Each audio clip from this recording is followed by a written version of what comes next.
rounds, hopefully you neutralized your target, but that's why we do a search and assess. Bag in there.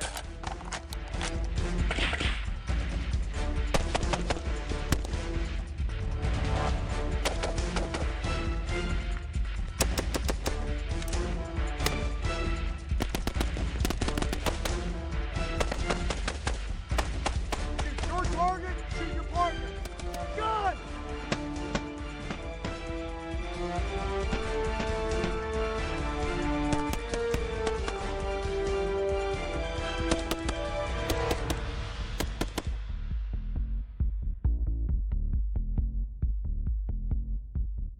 Costa with Magpul Industries. With me is Travis Haley. We're going to be working with you guys today, specifically working on the carbine. Travis is going to cover some range safety rules that we need to keep in mind. This is a starting from the ground up, which is very important, but remember this foundation lays the groundwork for doing more advanced work in the future. So Travis? First thing we're going to cover, and the thing that you should cover every time you step out on the range, is the 4 firearms basic safety rules. A lot of shooters will eventually have accidents because they get complacent. They forget these simple basic rules. Okay, there are no tricks of the trade. There are no advanced tactics out there. It's honing the basic fundamentals, and those 4 firearm safety rules definitely apply. So number 1, treat every weapon as if it were loaded. You pick it up off the table, you treat it up if it's loaded. I saw a couple guys pick up their weapons and lock the bolts of rear and check it, and they had it pointing in a safe direction. Okay, that's the second rule. Never point your weapon at anything you do not intend to destroy. Laser beam theory. When you pick up a weapon, you pretend it's got just a fiery hot laser beam coming out of there, and anything it points at is going to cut down. You got to be really conscious of that. Number 3, trigger finger. Okay, keep your finger straight and off the trigger and outside the trigger guard until you're up on target with the intent to fire. When we're running basic courses, we'll see a lot of people generally forget that rule. It's a huge safety issue. We don't want to have any negligent discharges. Okay. 4th firearm safety rule, be aware of your target's foreground and background before you fire. Okay, what does that basically mean? We want to be conscious of what's in front of our target and what's behind it. You know, we'll cover something later about height over bore with your sights and your barrel. What if there's a wall in front of you, but you got a clear front sight picture and you shoot it? You weren't aware of your foreground. That's going to suck, because when that concrete blows back in your face or that steel straps you, that's going to be a bad day. Okay, so we got to be aware of what's in front of our target. Obviously behind the target, okay? We don't want to hurt any friendlies or innocent people or our loved ones, our family, our kids downstairs or something, so we got to be aware of what's behind that target. So again, number 1, treat every weapon as if it were loaded. Number 2, never point your weapon at anything you're not intending to destroy. Number 3, keep your finger straight and off the trigger and outside the trigger guard until you're up on target with the intent to fire. Number 4, be aware of your target's foreground and background before you fire. Memorize those. It's a great practice to get out there on the range every time you shoot, like right now. You go to the range by yourself, with your wife, with your friends, go over them in your head, go over them to each other, okay? It's just going to make you a better shooter in the end.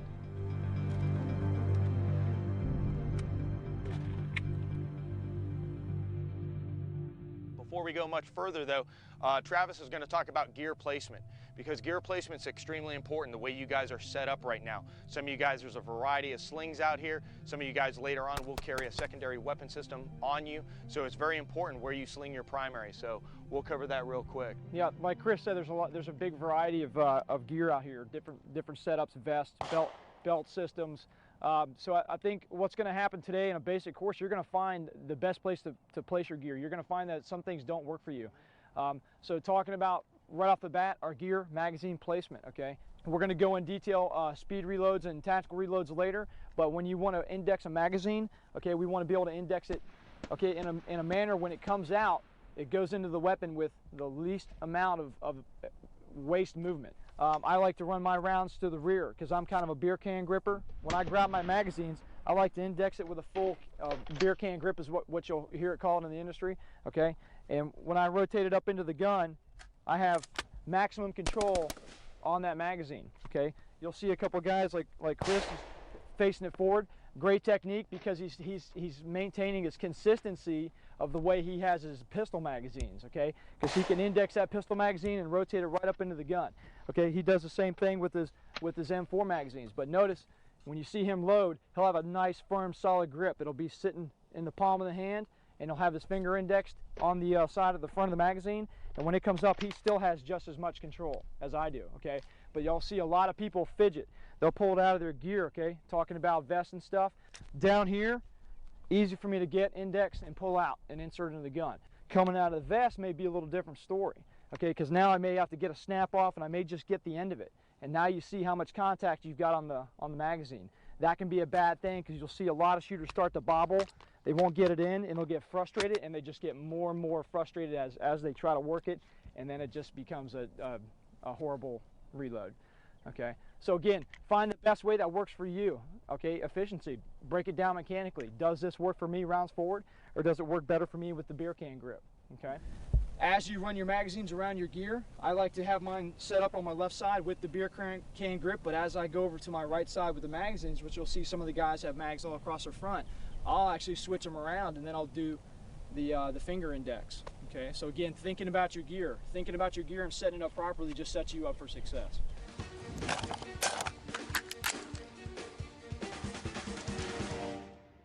All right, basically what we're going to cover, what I'll cover with you is I'm going to cover the admin reload. When we come out here, just loading our weapon system, getting bullets in it, and doing it in a safe manner. What we're going to look at here is I'm going to take this weapon system.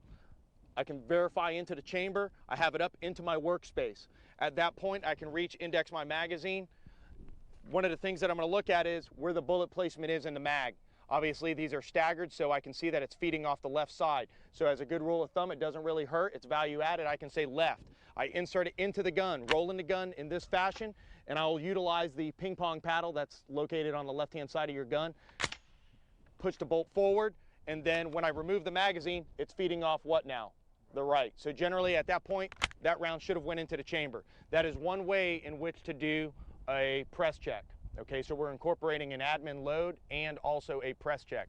The other way is to actually take this weapon system, use the charging handle, pull back, see brass, and let it go. The key here is to not ride it, because if you ride it, look what just happened to my gun.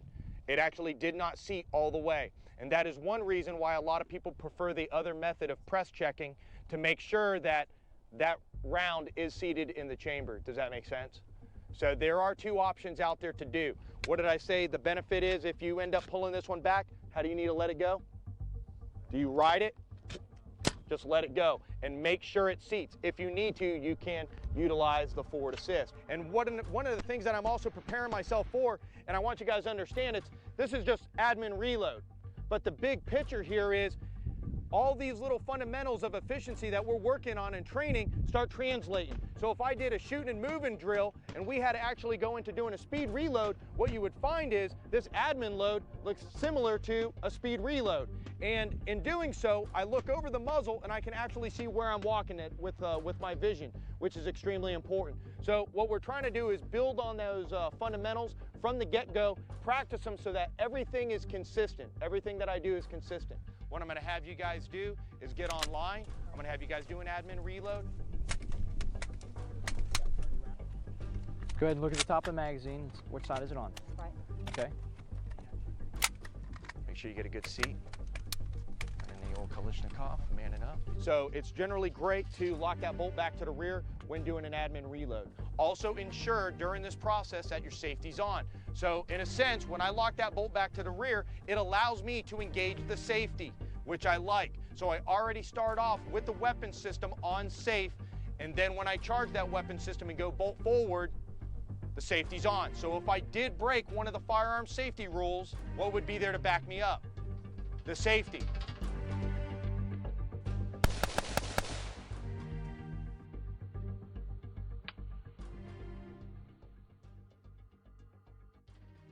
So this is Tammy's prone position. Right now, if Tammy was to shoulder the gun and actually fire, if you notice, all that recoil is going into this point of her shoulder right here, okay? And basically, there's nothing over here to back it up. Does that make sense? So what we want to do is we want to put the body mass behind the gun. So we want our head, our skeleton, all the way down, our feet into a position to where that recoil basically blows right out the bottom of our feet. So now, look at just a slight variation of what Tammy did. Now, when you look at it, she's shouldering the gun here, and we're putting body mass behind that, like we talked about earlier. Now, what we're gonna do is, I'm gonna have you move your legs apart, Tammy, just a little bit, and then take your feet and point them outboard. And what we're trying to do is we're trying to keep these heels down. One, we don't need to keep them up off the ground. if she does one of these, a lot of the tendency is a little bit of movement, and that translates all the way to the gun. And we don't want that. We want to isolate your movement so you're behind that gun, and all you're really doing is aiming the gun and engaging with the trigger. So really, in a sense, if we can get into the right position, all that we want you to be responsible for is sight alignment, sight picture, and trigger control. For me, if I get behind the gun, I was going to prone out, get that gun up, keep my heels down.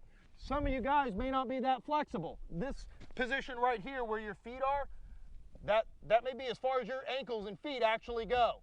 So as an instructor, it doesn't do me much good to sit there and keep pushing down on your feet because they keep popping back up. But just understand that you want to try to get as low profile as possible. Okay, you're going to be in this position so the weapon system is on fire, ready to go. Once you get in behind your target and you're in position, your finger goes on the trigger. You're going to notice on some of your triggers you have a little bit of slack. Take up that slack. All right, give it a slow press to the rear. The gun goes off. Notice I did not take my finger off the trigger yet.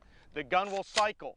When the gun cycles, as long as I'm still in a shooting position, I let out to reset. If for some reason during this phase, I just need to take a breath, take a moment, then at that point, I'll release, put my finger outside that trigger well, okay, trigger guard. Anytime that you're not firing for a consistent amount of time, whatever that is, and you need to take a breather, I would advocate flipping your gun back on safe. When you're ready to shoot again, disengage the safety, put your finger on the trigger, and a slow press to the rear. Each and every one of you, go ahead and get down behind your weapon systems right now and get in that nice, comfortable prone position. Make sure your spines are aligned with the rifles. All right, get your feet nice and flat. Extend your legs out.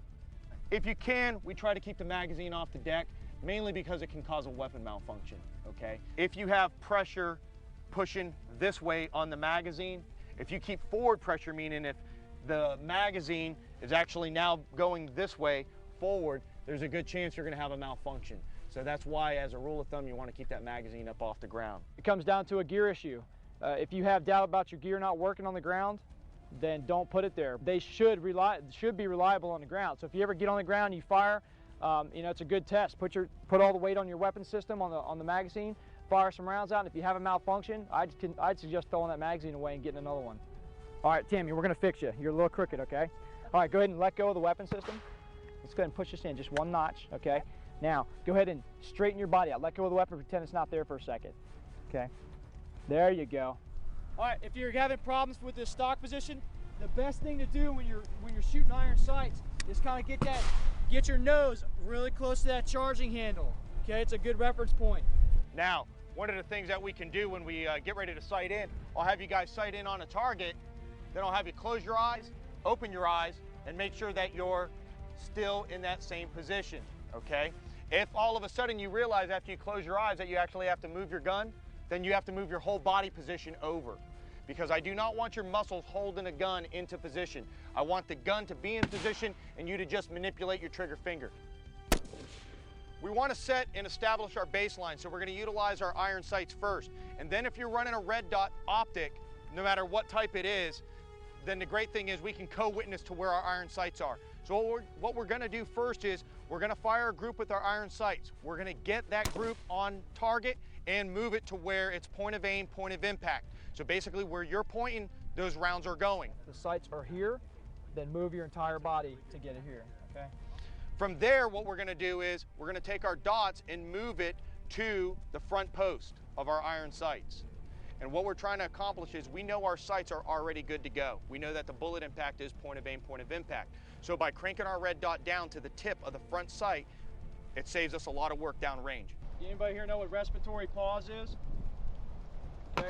When we're breathing, if you look at it on a graph scale, okay, when I come down on my breath and I exhale almost completely out, we're at the bottom of your natural breath. There's about, if you were to hold your breath there, about 6 to 8 seconds is respiratory pause before your body really needs to kick in autonomously and start to breathe again. In that 6 to 8 seconds is the best time to break that shot. Consistent trigger pressure to the rear is what's going to make it work. If you start to anticipate that trigger pull, you pull and squeeze, you're going to see a difference on your target. Basically what we want to have is center sight alignment sight picture. So you want to center that front sight post right inside that circle, okay? And the impact of the round should be at the tip of the front sight post. Each and every one of you go ahead and get down behind your weapon systems right now. All right, 3 rounds. 3 rounds, then safe, and then stand up, and we'll know you're ready. Line's hot. All right. Right there where you have it is not a good, consistent position. You want to, and I'm actually going to cause you a little bit of pain. Now put that pain on that's it right there. So you want to get that pad right on there. Nice. All right, fire that. What I want you to do this time is just tell me when you're good to go, and I'm going to pull the trigger for you. Actually aim at the dirt this time. I don't want to screw the roof up. So aim to the left of your target. All right, are you ready? Ready. Feel that? Yep. Gun's tight, right? Yep. I'm going to fire the gun. Here's the difference. Notice I did not come off the trigger. I let out, feel the click, slack. So what you were doing before is your finger was jolting off the trigger. That's going to translate over when we're starting running and gunning. I want you following through. Fire, reset, fire, reset, fire, reset. I don't want you in the habit of coming off the trigger until you're done shooting, all right? All right, you're good to go now. Take a deep breath. Exhale. Okay, exhale. As you're exhaling, you're putting the finger on the trigger. Clear front sight, squeeze. We're gonna zero this in, right? Yeah, did you just fire 3? Yeah. So I have no clue where it is on the paper right now. And we're gonna walk down there and we're gonna go find out where it's at, and then we're gonna make adjustments. All right, guys, line's cold, downrange. The sight system is designed so that you have to first put lead downrange. When it prints downrange, you then follow the directions on the sight. Either move it left, move it right, just like the directions say, or move it up or move it down. And what you're looking at is, well, what am I moving up or down? You're moving bullet impact. All right, Justin, so basically right here what we're looking at is your shot placement. We need to actually adjust your windage over to the left. So on this sight, you notice that there is an R. And if you go clockwise, of course, it's gonna move that group to the right. So which way do we actually need to move it though? Okay, so we gotta go left, so of course counterclockwise. And what I would do based at 25, since we're in closer, and this is generally designed for 100 yard. So generally on these type of sighting systems, it's 0.75 MOA, so 3/4 of an inch at 100, except we're at 25. So one click is 0.75 at 100. So if we get up close and personal at the 25-yard line, are you clicking more or less? More. Exactly. So I would probably go 6. Okay, this was your one flyer out of the group. That's why I had you shoot me another one just to see where we're sitting. So we are going to have to go to the right. We have to move your sights to the right. Okay. 7, 8, 9, 10. Let's go 10 right now and just see where that gets us. Okay. Okay. All right. Elevation. We may need to move you down. We'll move you down. We're going to come down 2 clicks on your front sight post. Okay. On your front sight post, if you turn it to the right, that brings the strike of the round up. So we want to go opposite of that. Okay, we want to go to the left. All right, Chris, so what I basically just did, I took a shell casing off the ground, I dented it, so it actually will clamp onto the sight. Clockwise moves group up, counterclockwise moves bullet impact down. Try that right there, and let's see what that does. So take your time, fire 3 more, okay, Chris? Squeeze consistently to the rear. Squeeze. Constant pressure. All right, everybody safe and hang. Downrange, check out your shot. Your front sight still needs to come up. So basically you saw we did like a quarter turn and it didn't go all the way up. So I'm gonna go 1, 2, 3. And what I do is I just remember that I did 3 up and they were full revolutions. It's 1 1/4 inch at 100 yards. So we're at the 25, so we're probably gonna have to crank it up. Yeah, we are. We're gonna have to put a lot of dope change on your All right, let's head back. All right, great job, guys. We started off at the 25. 25 is always a good reference point, especially if we're coming out here manipulating iron sights and optics. It's very good, especially if your optic's brand new. Now, a couple things that we definitely want to highlight, especially for those that may not have caught all the details, and that is Once I zero my iron sights, the next thing that we're doing is co-witnessing our irons with our red dot. And what we're looking at doing at that point is the shooter needs to look through the rear sight, find the red dot, and then at that point, take that red dot and put it on the front post of the gun as a reference point.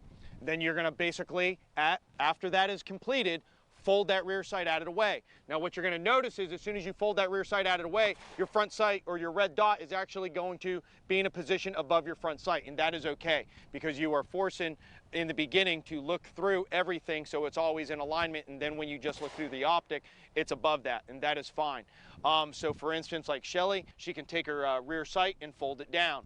For BZO purposes, or when you're firing at a far distance with optics, you want to turn down the brightness levels on the optic.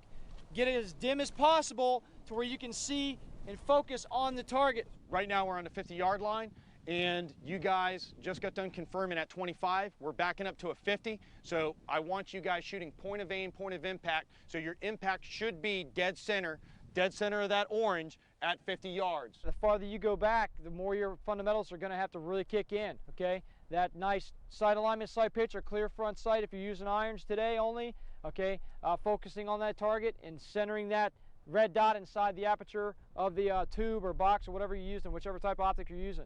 Trigger control, consistent pressure straight to the rear, okay? Don't slack it, don't move it at different consistencies, straight pressure to the rear. Reset, follow through, make sure you're shooting on respiratory pause, all right? Listen up, when you're shooting red dot, there's no reason why you should not have both your eyes open. Under stress, your eyes are gonna bug out of your head, and you need to just keep both of your eyes open because that's what you're naturally gonna do, okay? Those of you that can shoot both eyes open iron sights, I would recommend that as well. Give me 2 more shots, Chris. You're in the orange. That's a hit, dead center. Right next to that last round. Great job. Those were your last 2. So basically what started happening is your last 2, you got tired on me. Right here, in this position, you fired here, you took that one right there, right? So I basically raised your sight. This was your next shot after I raised your sight. This was your next shot. Then these 2. Yeah, you might as well just pulled some rounds out of a magazine and thrown them on the ground. Take your time. When you get tired, just take a breather, stop shooting. It'll be more beneficial to you because when you find yourself fatigued, especially when zeroing your gun, you just need to bend your gun, take a break, take a breather, focus. Sometimes your eyes get tired, that's okay, and then get back on your gun when you're ready to do so, okay?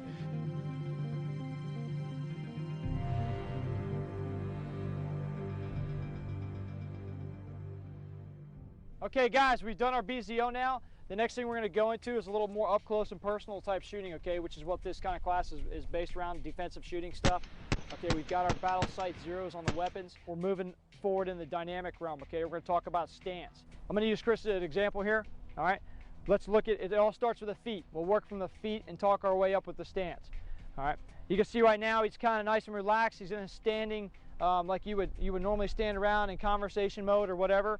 But he's not really balanced too well. If I was to push him back, he doesn't have the weight shifted where we want it. So the first thing we want to do is shift our weight forward into the balls of the feet. This is generally going to give him more balance now, so if I try to push him, he's a little bit more sturdy. And if I pushed him hard enough and he did move, he would be able to punch right back into his stance.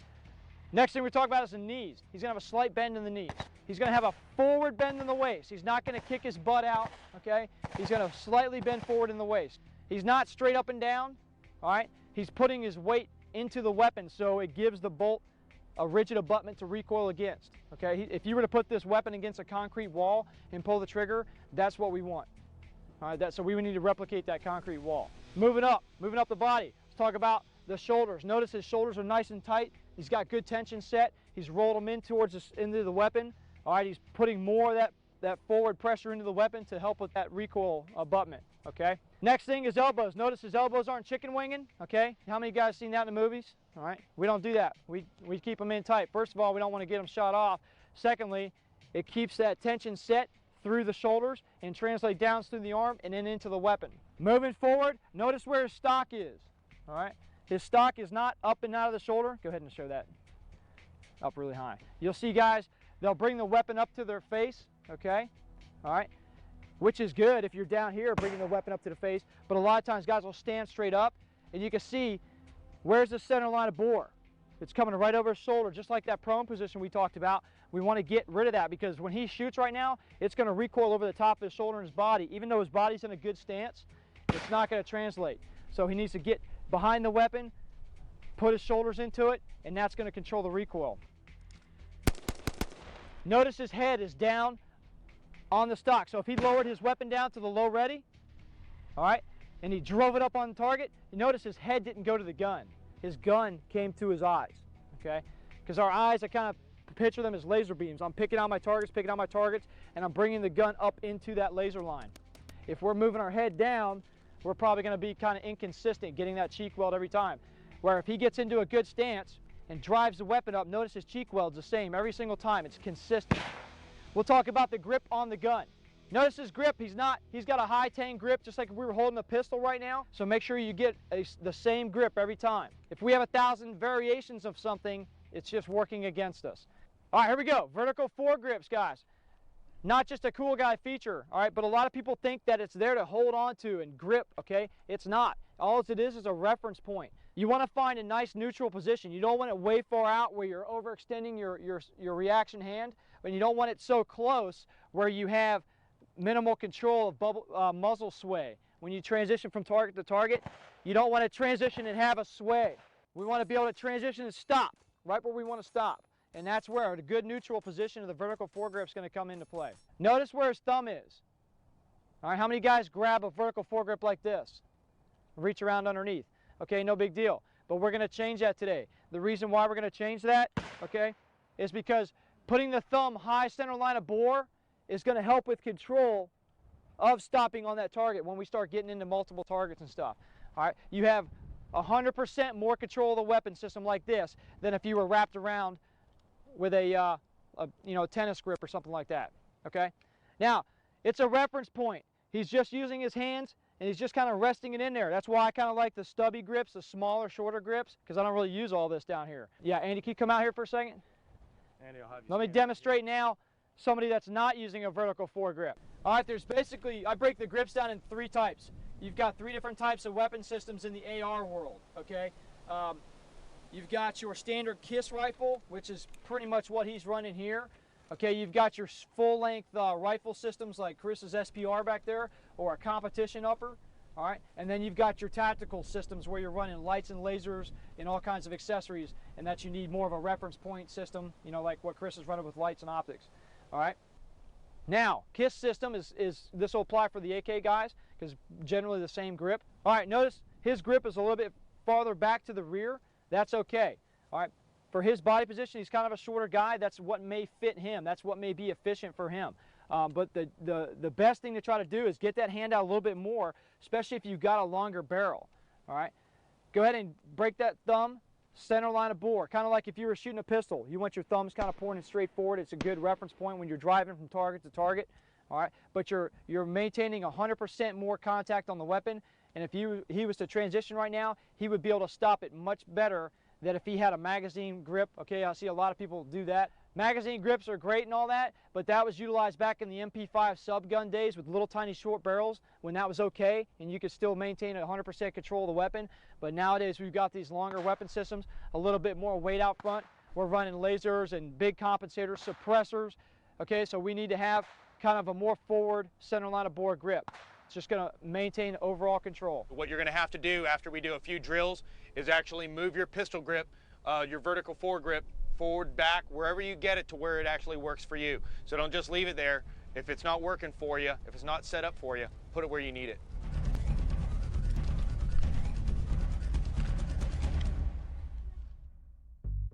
Okay, we're now up at a closer range. We're at about the 5-yard line. All right, Chris is going to demonstrate some simple groups on the target, and we're going to talk about some issues that you're going to encounter when you start getting up close and personal. We know we have a BCO at 50 yards right now. We've confirmed that, but now we're going to see how it's affected up here at close range when we go point of aim, point of impact. I'm going to aim at dot number 1. So I'm going to hold my dot dead center of dot number 1. And what you're going to notice is the impact is not going to be there. So I'm just going to take my time, get into my stance. Same thing that you guys are going to do. Bring the weapon up. My thumb rides on to safety the whole time. I'll leave my thumb on there. So if anything happens, I disengage it and get rounds on target immediately. So again, stance, everything's good. Get the gun in, find out where you need to. I'm going to aim dead center.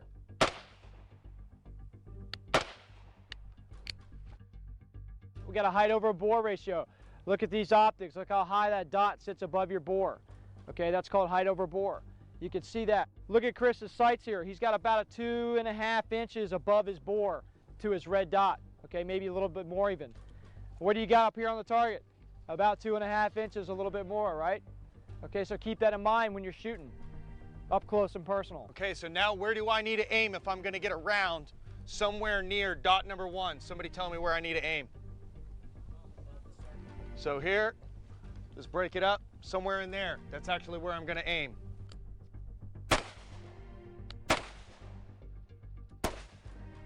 Now, let's say, okay, we're shooting a human being at this range. Is this still effective?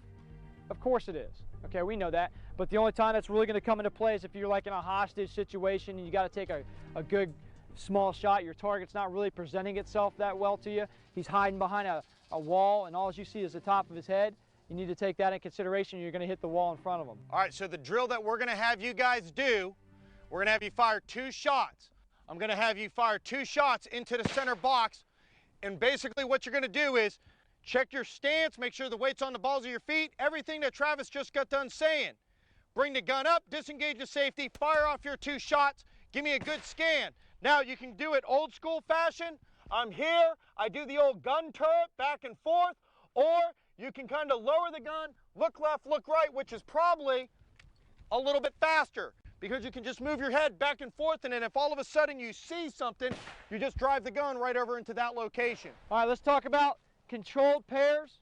Controlled pairs is pretty much what Chris shot the first time. Boom, boom. He got a sight picture every single time he fired. Okay, just like you guys were doing back there. All right, you can of course speed that up when you get up here, but when you speed it up really fast, you end up getting a flash sight picture type of shooting. Demonstrate a controlled pair. Controlled pair first.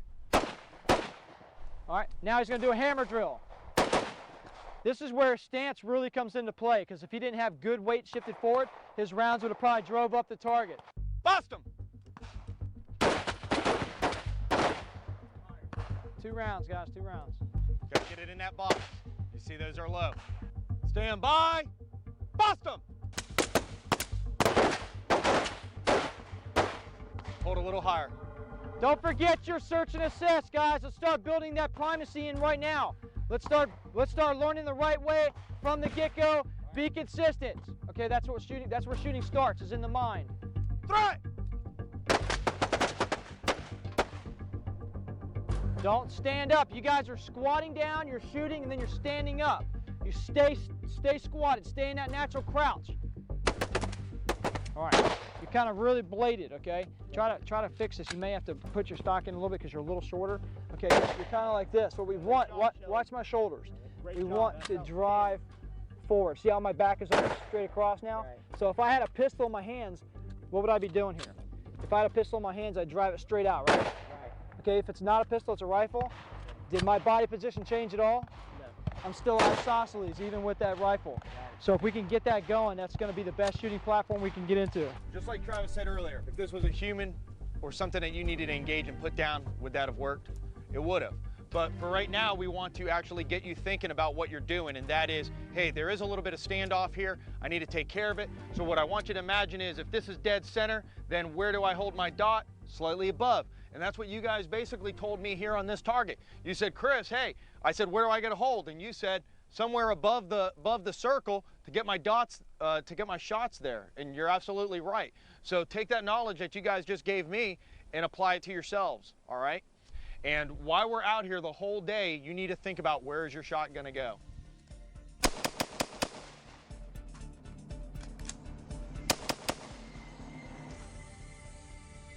We talked about on the admin reload, we're taking this weapon system, and when we manipulate it, we're doing everything in our workspace. There's something else that you need to consider, and that is, why did the gun stop working in the first place? I'm pulling the trigger, I'm in the middle of an engagement, and the gun stopped. And what we're looking at here today is primary weapon only. So you do not have a handgun being a secondary weapon system. I don't know why it stopped functioning, but I know it did. So what I'm going to do, when I'm in this position, I'm firing, nothing happens, I'm going to roll the gun slightly. By rolling the gun slightly, I'm going to look into the chamber. That'll help me verify whether it is an empty mag. Bolts locked to the rear. At that point, go into doing a speed reload. However, if you see a shell casing sticking out of the gun, I need to treat that slightly different. If I have a double feed, I need to treat that slightly different, and we'll go into malfunctions in a little bit. Right now, what we're going to concentrate on solely is the speed reload. Once I verify that the chamber is clear, I'm then going to roll the gun slightly over, index my magazine, insert, ping pong, and bring the gun right back up. You guys notice how deliberate Chris's movements are? He doesn't move unless it's deliberate and to the point, okay? If we start kind of doing our own thing and moving the gun around, we're building in training scars. With this particular technique, what this helps is, if for some reason a group of us are making movement, I'm firing, I look, it's empty, I keep making movement, I dump the magazine, I can still see downrange what's going on. So I can still see downrange, I can make movement, index, bring my weapon system up, and get it back up into the fight. So at that point, if I was doing it down here, I may not, one, have no clue where that threat just moved. He could have moved from the building to behind the car. So by the time I get the gun reloaded and go back to where the corner of the building is, guess what? I'm taking fire from another location because I had no clue he just shifted positions. Because on the flat range, these things stay here. Out there in the real world, they move all over the place and they generally fire back at you. So it's extremely important fundamentally that we have some type of consistency. That consistency is getting that weapon system up into my workspace. It doesn't have to be dramatic. It has to be where your body mechanics will facilitate it. You'll notice that Travis is not going to cant his weapon system as far as I do. There's nothing wrong with that because there's consistency and efficiency in that movement. So we're going to have you try it this way. When moving from one position to another, whether I'm behind a barricade, this technique works pretty well. When I'm in this position, of course, the gun's on fire. My finger comes off the trigger because the gun stopped working. I bring it right up to the magazine release. I'm figuring it's probably just empty. I don't know yet. So as I bring the gun up and I chamber check and notice right then that it is empty, I'll depress and roll the gun. Get it indexed into your workspace where you need to, get that magazine in, hit that ping pong paddle, and get it loaded. You want to have that magazine well in your peripheral vision. That's why he's doing that good deliberate rotation so he can see what he's doing. He doesn't want to take his eyes off of the contact in front of him because, again, like you said, he doesn't want the guy moving to another position while he's trying to sit here concentrating on his gun. So what I want you to start getting used to is actually feeling, and you will feel the difference generally as a shooter once you start experiencing it, that bolt locking back to the rear on an empty mag. You'll feel that jolt generally. So I'll demonstrate basically what I want you guys to do. We're going hot. Take your time. I'm going to have you bring the weapon system up. Look, roll, insert. I scan, safety's on, drop the weapon back down, okay? Travis is running a slightly different setup. All right, I think you guys are starting to figure out that or if not, you will, that I'm really about speed and efficiency because in that time of life situation, that's what matters to me. You know, accuracy is final. You'll hear that a lot, but you know what? Speed is really final. To get that accuracy in motion, you got to have speed. Basically, what I've done off that concept of speed and efficiency is I like to run a ready mag system. It's obviously a personal preference. If you don't like to have all that weight in the gun, some people don't, that's fine. I do. I like to have my weapon and ammo at the ready and have a kind of a readiness system going here. I never, ever, ever want to reload from my pouches because it's too slow. I'm pulling off snaps, I'm pulling off Velcro, or I'm just reaching in an inconsistent, not an efficient mode. Okay, so what I like to do is I'll run my gear on a vest like you guys are doing. You'll see that tomorrow. But I also run primary speed loads from my hip, okay, because this is the fastest economy of motion to right here into the gun. All right, the next fastest system, in which completes my cycle of ammo readiness, is a ready mag system. So I have a magazine in the gun, and then I've got a magazine in my ready mag. So now I have ammo at the ready. The next thing that I've done is I've incorporated this battery assist device. Okay, it's a simple lever system that enables me to control the battery of the weapon with my trigger finger. I can lock it to the rear without actually taking my hand and putting it here, reaching over the top, and then locking it to the rear, which you guys pretty much have to do in your systems. All right, and I can send the bolt home from here without slapping the side or pressing, okay? So that to me takes out 2 or 3 steps in the manual of arms. Then that to me makes me faster, right?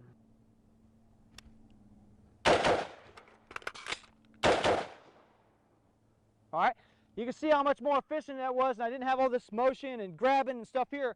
All of the work was done in my workspace, okay? Now, I've ran dry again. All right, my bolt's locked to the rear again. My ready mag's out of ammo. Say I sat there and I fired 60 rounds at the guy.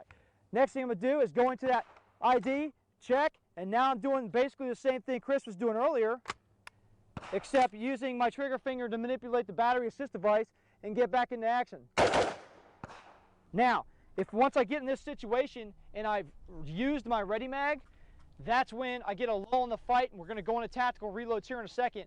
But I could, instead of tactical reloading my weapon system, I tactical reload my ready mag. And now I'm set up for that quick speed reload again.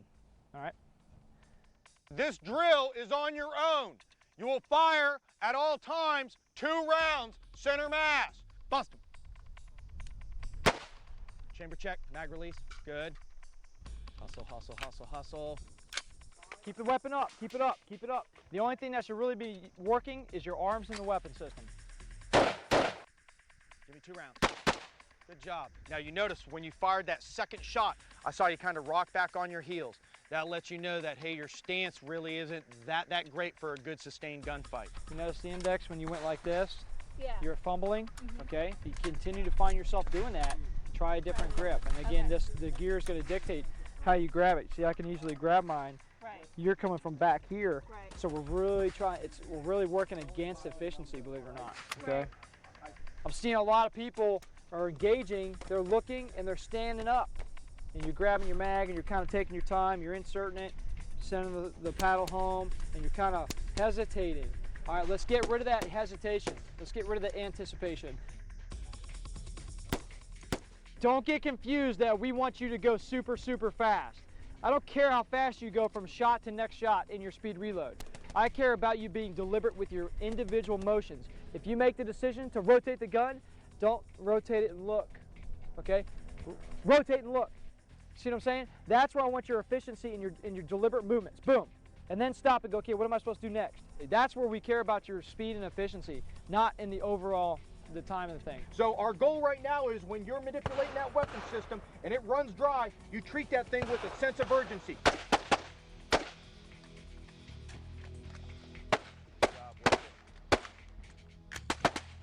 All right, let's do it again. You ready? You have a spare mag? Yeah, but you know what you hit? Okay, so you have one going this way and you have the other one going that way. You know, I rode the little bus to school, and I don't think I ever saw you on my bus. It was But I think you should have been on my bus. All right, here we go. Now you at least have them consistently. Good. Nice. That was better. So what you basically did was you straightened up your magazines, so you have them at least in a consistent manner, and now you're starting to roll that gun and flex that gun a little bit to where you're actually able to consistency. Actually being able to get a hold of it, because before I was limping them in there and slapping them. No, you were. Well, you had some kind of like little, like, look at the bird. It just flew away. a magic trick. Because all I know is I saw your magazine. When you pulled it out, you were like, but it went in. I don't know how you actually got it in. So, all right, good deal. All part of the trick.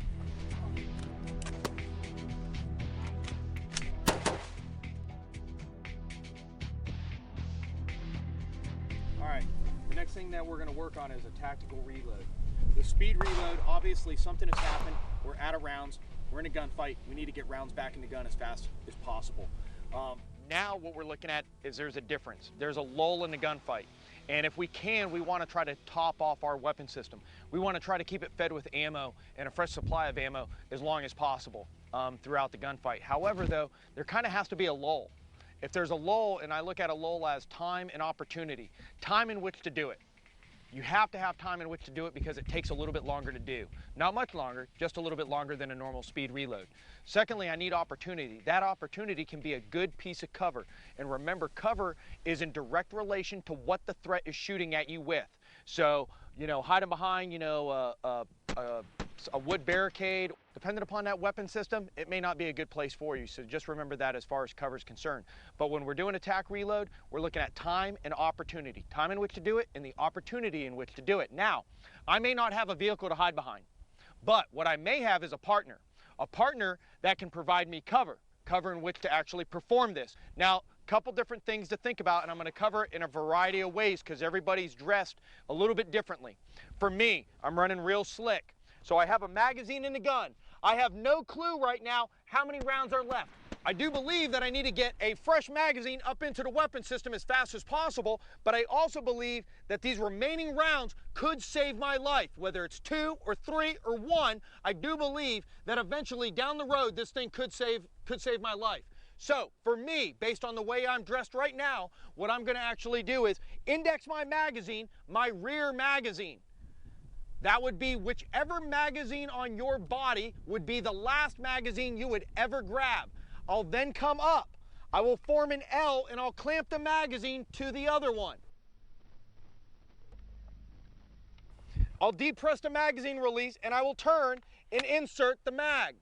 You need to make sure it gets seated.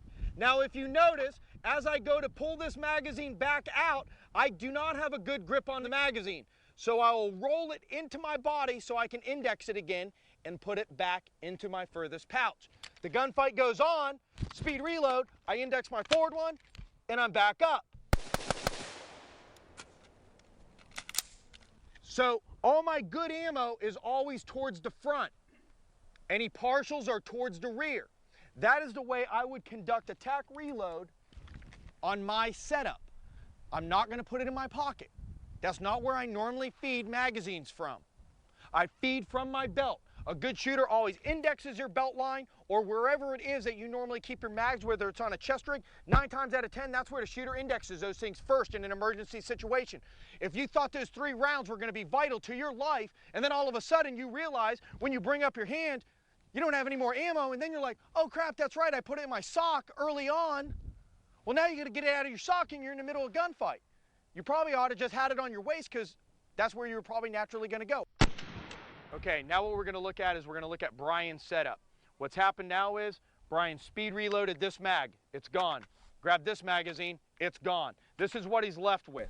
So what's happened here is he's made a decision to do a tactical reload.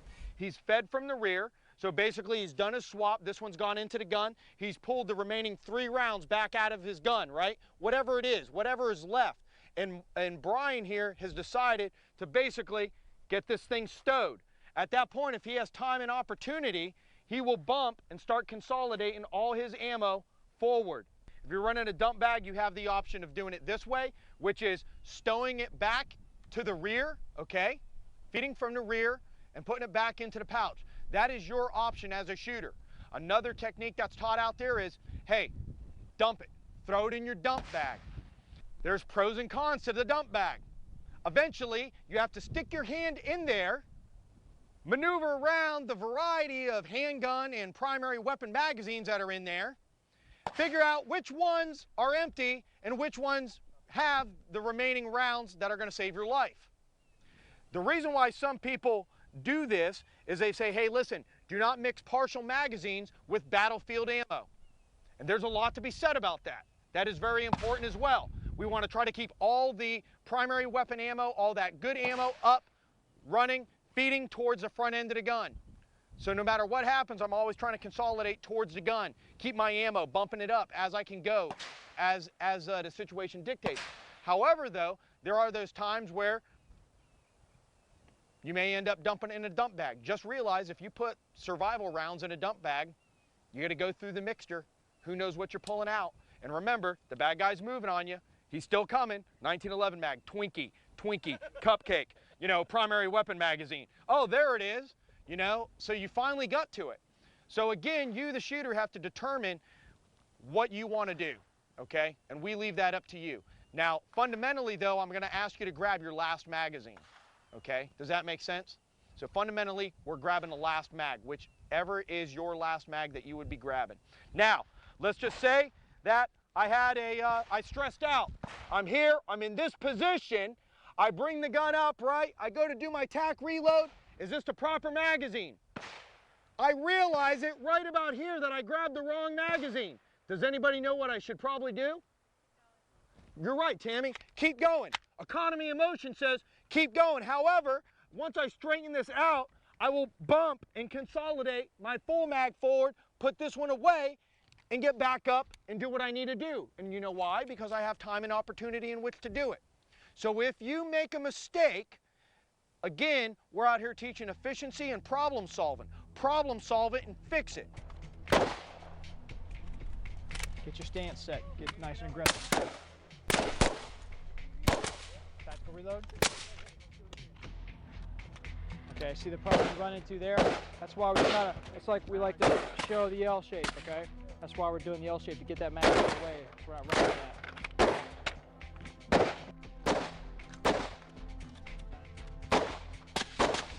Holy crap, we didn't have our gear straight, did we? Get on that, give me two, give me two. Tap the magazine, because it was a failure to seat. Rack it, now bang it.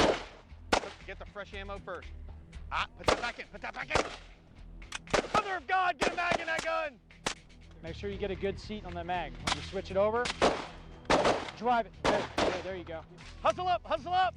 Mother of God, get another mag in there. We're gonna be running out of ammo.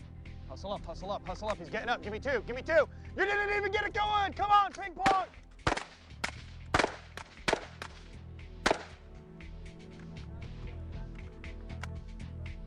Good job. You're running one weapon system. And again, I have to stress that you're running one weapon system, because what you do with a secondary weapon system, the operator at this point, once he experiences a malfunction or any type of malfunction, he's going to go right into generally 50 yards and in, actually engaging with his secondary weapon system. But this is his primary, so he actually has to handle it slightly different, because it's his only weapon at this point. He put a magazine in the gun, he knows it's a loaded magazine. He hasn't even, possibly at this point, even fired a round off. But what happens is this: he goes to fire the gun, click, nothing happens. The first thing he needs to do is possibly seat the magazine. Maybe it wasn't seated. He taps it. At that point, it locks it into position. He racks, okay? So what we're looking at is slap, pull. All right, nothing happens. He slaps the magazine, pulls the charging handle back to the rear. As he releases, he observes and releases the round going in there. Then there's a step called tap. At that point, he would tap his bolt assist, and then the next one is reevaluate or shoot. The acronym is known as SPORTS. So it's slap, pull, observe, release, tap, shoot. Remember, part of the thing that'll happen here is if you can do the press check like we said in the very beginning, make sure that that mag is locked into place, you should be good to go. But there are just times where you did a tack reload and it just didn't seat all the way for whatever reason. So now we're gonna actually go into it. So we'll walk the verbiage through again. He goes to fire the weapon system. It does not work. He does what? What's the S? Slap. Slap, right? Now what does he need to do? Pull. Pull. And as he pulls, he observes. What's the next one? He just did it. What's the next one? Tap. Release. Release. Now, some people say tap, but you know what? If my gun runs, pretty much once I release, I usually see, because I'm in that observing mode as well, I can do two things at once. As I pull back and release and observe, I'll see it goes all the way forward, and at that point, I just get right back up on my gun. Wasted motion, if you need to, tap it. Other than that, 9 times out of 10, what I see with most guns that are up and running, you don't need to do the tap. The statistics of people actually having to use their forward assist is 1 in a billion probably. But under stress, you're going to see guys go and they're not going to get back into that tap. They're just wanting to drive that gun back up on target.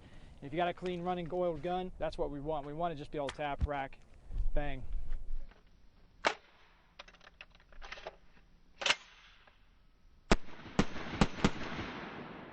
this is one moment where you're actually having to go and grab the charging handle. And what we generally want you to do is grab this portion, or on mine, this portion of the charging handle when you zip that back. I'm not going up over the stock and trying to manage everything in this like claw type fashion. I'm just gripping part of it with my reaction hand.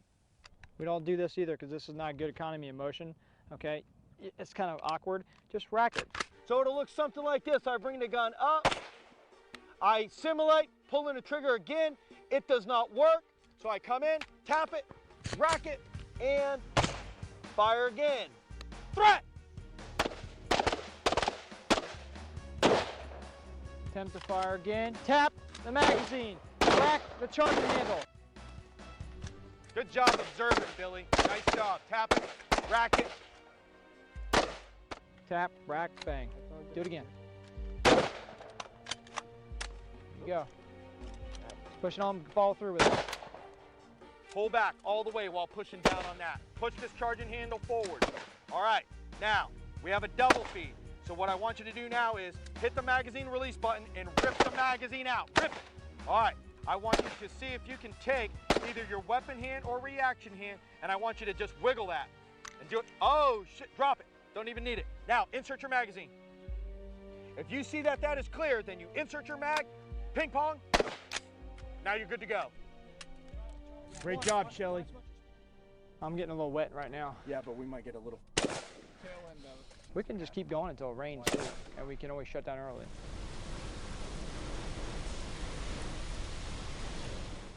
One of the reasons why we did that chamber check yesterday is to determine what condition your weapon's in. What's the problem? Why did it stop working? It's your only weapon system that you have, so before you just start assuming, you have to pretty much do that chamber check, take a quick look, and then make your corrective action from there. So what we're going to do is I'm going to show you based on my gun, my weapon system, which is pretty much everybody's weapon system out here that you guys are running today, and we're going to look at how to handle it. All that I'm going to do is I put in a magazine, I'll throw one in a pipe, and from there I'm just going to slowly ride another one in. So it's as best as we can do as far as a double feed goes. Somebody who has a little bit of experience in a double feed, I know there's some people here that have taken a class. Walk me through this. You're gonna rip the magazine out. Okay. And then you're gonna work the charging handle until you're clear. Okay, that's close. Sometimes, because the double feed locks the gun up so hard, you may not get that magazine ripped out of the gun. So sometimes other people might have suggested one other method, one step to do just before. Lock him back, take the pressure off the system. Okay, so what we do is, since that works generally all the time, we will lock it back to the rear. So the first thing I do, once I look and I see that it is in this location and it's locked back, I will roll the gun in, put pressure on the bottom of the ping pong paddle, reach up with my now weapon hand, of course, pull back, run forward. I try to do this a little bit muzzled up. That way gravity will work in for my advantage, right? Strip the magazine. Right there, I just cleared it. So if I just looked and cleared it, at this point, I would go right into doing a normal reload with the gun. Before we move on, does everybody understand the concept of why we lock the charging handle to the rear? Okay, you guys saw me holding up this mag. It's kind of like a locking bar effect. Okay, sometimes that bolt's pushed that round halfway in there and you try to pull it out, you've got too much tension on that. So we lock the bolt to the rear, take the tension off the magazine so it'll fall clear. I'm gonna do it again, and we're gonna simulate that it's either nighttime or it didn't clear itself. All right, walk me through, Andy. What's the first thing that I do? Gun stopped working. That's right. Now you turn and look. Look, double feed. And now you are going to turn the rifle over. Put pressure where? Lock the bolt to the rear. Okay, outstanding. Then you're going to put the magazine out. Strip it. You're going to look. All right, I look. If you're clear, then I don't know if it then cleared. you I speed cycle. Right. Looks like it's cleared. At that point, insert, cycle the gun, and then I'm back up, engaging, okay? So does that make sense to everybody?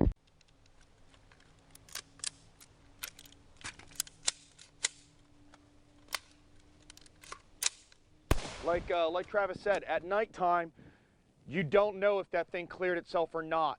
And the whole goal here, one of the reasons why we do a chamber check, is because we don't want to take another magazine of 28 rounds and increase the already bad problem that we have fighting for supremacy in the chamber area.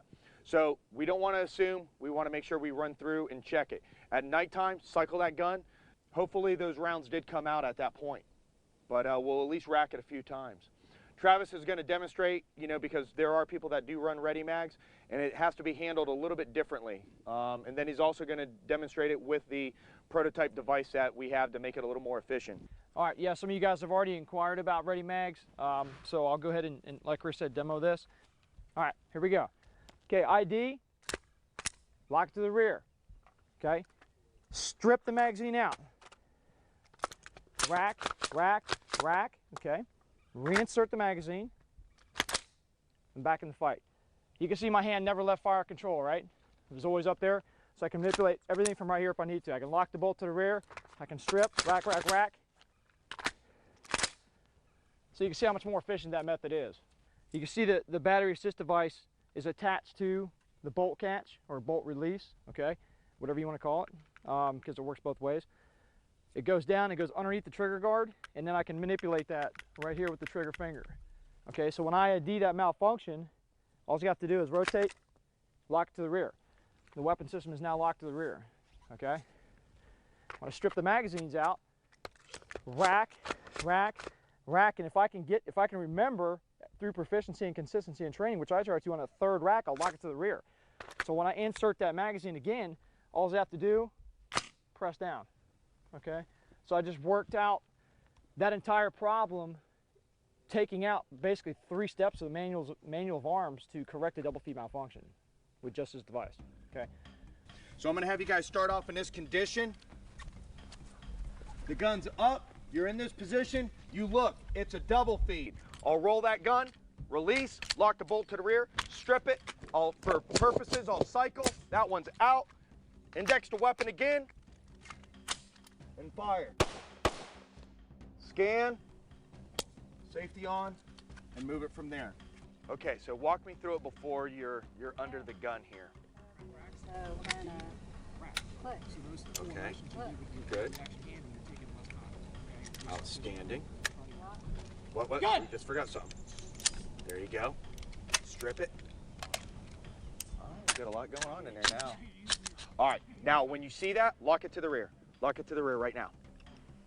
That's presenting a bigger problem.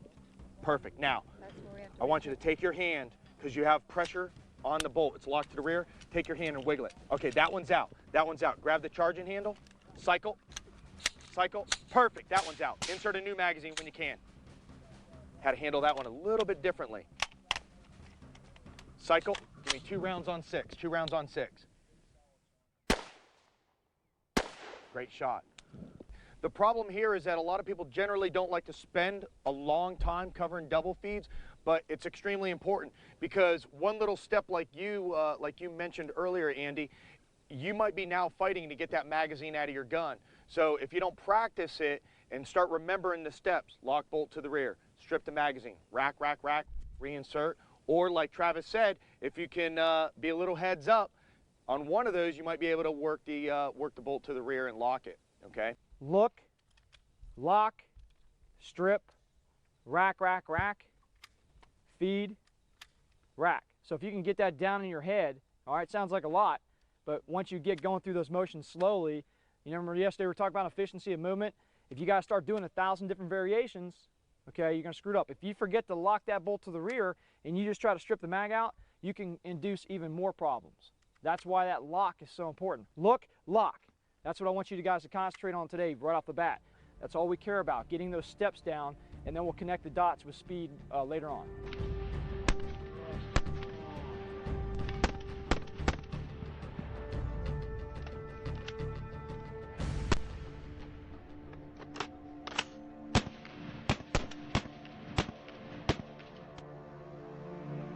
I know you guys have been waiting to do a lot more shooting and moving, so this is what we're going to be working on. I'm just going to have you guys facing down range, warming up. You're going to make sure that when you are aiming today, especially whether it's a triangle, circle, whatever number we call out, you engage that number properly, okay, knowing your hold. So for instance, I'll have you guys come up, get in your normal shooting stance, all the fundamentals apply, okay? So take it seriously. If I call out 4, take your time, bring the gun up, 1, 2. Give me 2 shots. evaluate, make sure there's no more bad guys, get your gun back into position. If I call 3, bring the gun up. 1, 2, scan, same thing. If I call out colors or numbers, be ready to shoot whatever it is that I call out, okay? These targets are great. They're great targets to shoot at and engage because I can call out a variety of things. Like, for instance, you might hear me say 4, 1. Well, shoot 4 first and then shoot 1. I might say 4 and then yellow. If I say 4 and then yellow, at that point, shoot 4 and then shoot anything that's yellow. If I say shoot circles, then at that point, you got to find the circles and engage those circles. So there's a variety of things that are going to happen, but what I'm working here with you guys is listening. Being able to listen and then actually do and conduct yourselves and manipulate your weapon systems the way you need to solve those problems that I'm giving you downrange. And of course, they're not just, hey, shoot the guy in the chest, shoot the guy in the chest. I actually have to stop and think just slightly to solve this problem, okay? Get your stances good. 5 and 6. All right, we got to hit those squares and dots and circles. Yellow. All right, get that weapon going where you want it to go. 4 in blue. Remember, to get the gun into the fight, it's very, very quick. We got to get that gun into the fight as fast as possible. But don't be fast on taking the gun out of the fight. Make sure there's nobody else around. Make sure you've done a thorough scan. Of course, be ready for the next numbers. That's why I'm calling the numbers out fast, because I want you to think. I want you to shoot, engage, and then go, and then all of a sudden you're going to drive your gun to the next dot or square, whatever it is, thinking. All right, listen up. On this one, you're adding. You're adding. I'm going to call out 2 numbers. You're going to add those numbers and shoot the appropriate target. Shooters ready? 3, 2. Find the number. Good, get it up, get it up, get it up. Finish the drill if you need it. All right, 2, 4.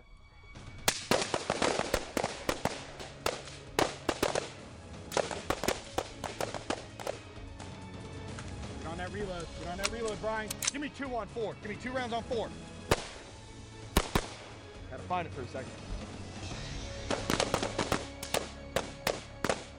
All right. We know that statistically most threats present themselves from the flank or from behind you. They don't want to generally come right at you on average, because then you're going to see them, and at that point you're going to be able to react to them. So things generally happen from other angles, and that's what we're going to be working on here for this portion. Now, a couple things. For you guys that have taken courses before, if I am in this position right here, okay, and that's where my threat is located over there, then at that point, what's one of the first body parts that needs to move? Anybody remember? Your head. Your head has to go first. All right? So I identify. Now, what we want you to do, though, is we want you to very, very quickly, like you normally would if I just fired a gun down over there, you'd normally just go right into, what the heck was that, and turn, okay? And probably start to ID it. We generally will always go into what I call my known. This is my known area. So to get there fast, I already know this terrain. I turn, I look, and I start exploding into the target area. What I generally will not do or not advocate is to do one of these, okay, and back up, because you may or may not know what's behind you. So you want to work in this little circle, but when I make my movement in that little circle, I want to stay within the circle, okay, no need in taking any big leaps or steps to get out of this. It's important, though, to break down that step, break it down as far as head goes, and then explode that body into position. Once that body's into position, your gun's exploding up on target. Then, at that point, take a minute, slow down, make sure your shot's there, your dot's there, your iron's there, and fire the gun. But make sure you're in a good shooting position, good shooting stance, everything that we've been teaching. Fundamentals apply, okay? So it's very, very important. Walk me through it. What's one of the first things I need to do? Turn my head. Now, do I just kind of caveman it in there, or what? What are you probably going to do naturally? You're going to turn with the purpose, right? That purpose is here. Get that gun up. Scan. No more bad guys. Safety on. Bring it back down. Prepare for the drill again. Do it as fast as possible to explode into position. And get that gun up. Shouldering the gun's extremely important. We stay muzzle depressed, okay?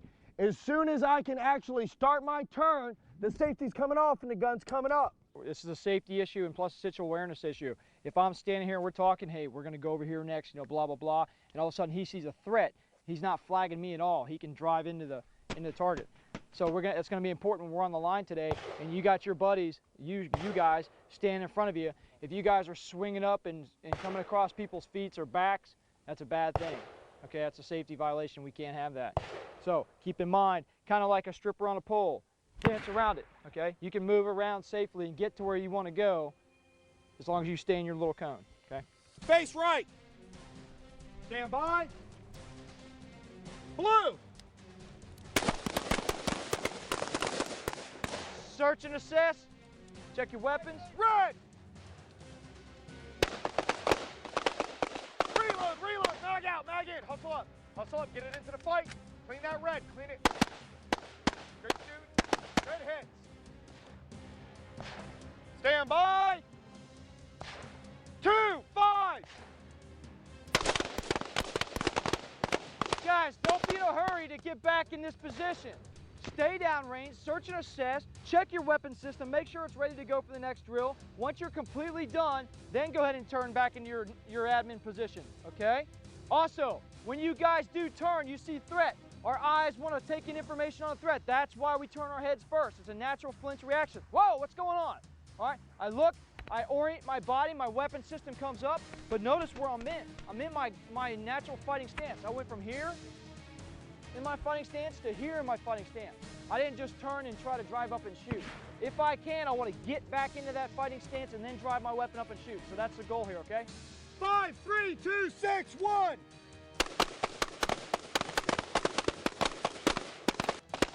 Good job, Billy, good job. Great reload.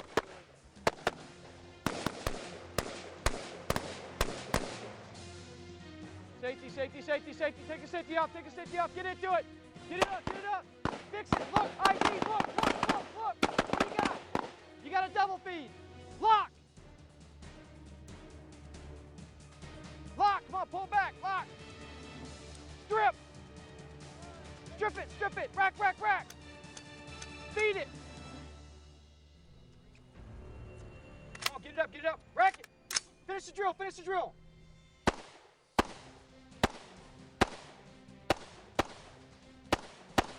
Good job, Brian. Way to think your way through it. Squares.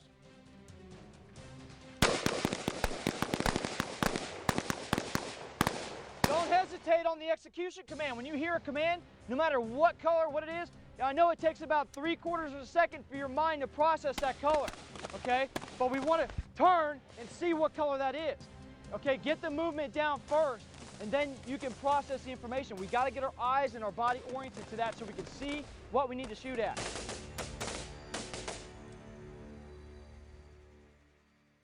Situation is going to dictate, and whatever it is that you're trying to get behind is going to dictate, or just the fact that you want to make yourself low profile, or just the fact that when you got startled, you just already, you know, kind of was in this position, jolted yourself down just a little bit, you bring the gun up. Some people cannot shoot all the positions that we're about to cover, and it's basically just squatting. We're going to work you from a squat, then we're going to work to a knee, and then we're going to work to a prone position and urban prone as well. So what we're going to do is, if your body mechanics can, I'm going to start you off in this position. We're looking at center mass shots, and again, just like that natural startled reflex. I'm here, something happens, right? Gun comes up, I engage. 1, 2, square it up to the target. This is the drill. Once you fire your 2, search and assess, then basically stand back up. All right, we're going to try it from that position if that will work with your knees, okay? The next position that we're going to do is, we'll do it at a medium. Squat down just a little bit more and engage. Same thing, all the way down. Search and assess. I could be maybe shooting over the hood of a car, or there's a barrier here. Whatever the case is, I decide that this is a good technique for me. I fire off a few rounds, I move from that position. Some of the things that you're going to have to make choices on out there is going to be, how long do I stay here? Okay? Is it just get the gun up, fire off a few rounds while in a squat position, and then make movement to another position? If that is, then it's a little bit faster, because as you can imagine, if I'm just here, I can basically make movement and start to another position of cover. So there are some advantages to just squatting down just a little bit. Same thing, I'm in the medium position, or for whatever reason, I drop down and engage from here. And then I get back up and again make movement. All right, let's line it up. Let's roll. High squat, stand by, bust them.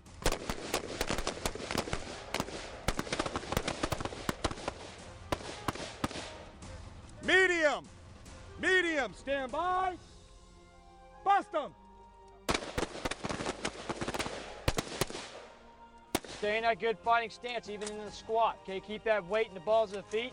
Keep those knees bent and keep your forward lean aggressive so you can maintain that recoil. If you're going to shoot your target and the target to your left, low squat, stand by, threat. There you go.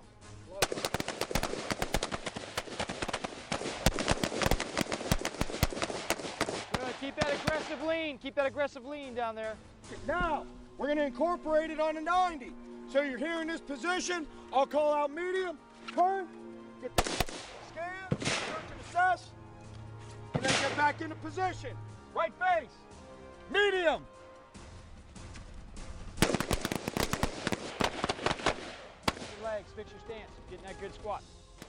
High, medium, low. 2 rounds per position, and also your partner's target. Stand by, watch your muzzles on your turn. Bust them.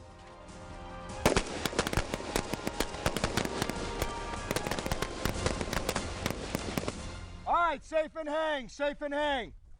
Remember, if you had to drop into one of those positions, fire off your rounds. Hopefully you neutralized your target, but that's why we do a search and assess. So be careful on hurrying up to do the old pop-up. Okay, does that make sense?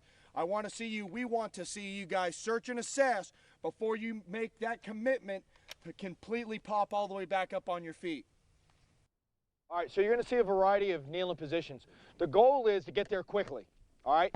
And we want to try to get there as naturally as possible, meaning I don't really want to have to take a step and then get into a kneeling position. I want to try to always do what it is that I'm going to do under fire or under stress, and that's what we want to take a look at here today. And that pretty much is get down.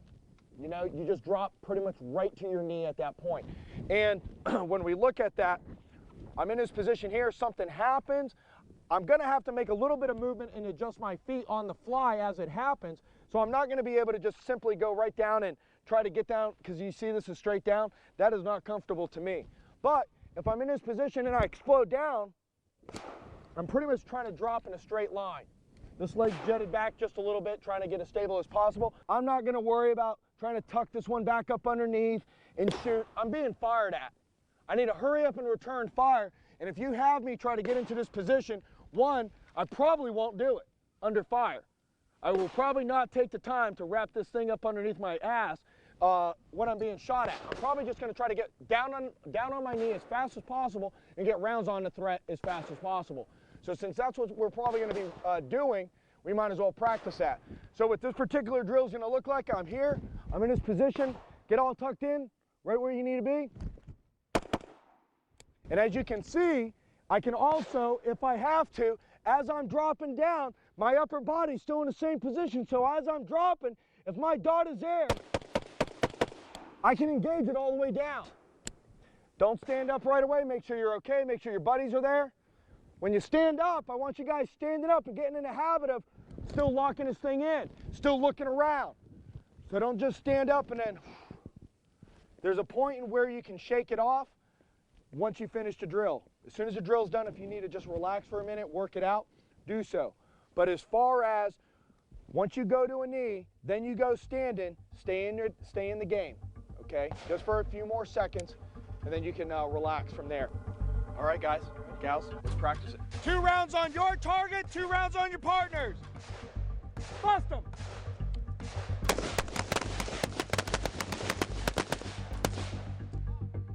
That was really good, Shelly. I mean, you rolled right there. Your body didn't even really change much position. That was very quick. Stand by. Bust them.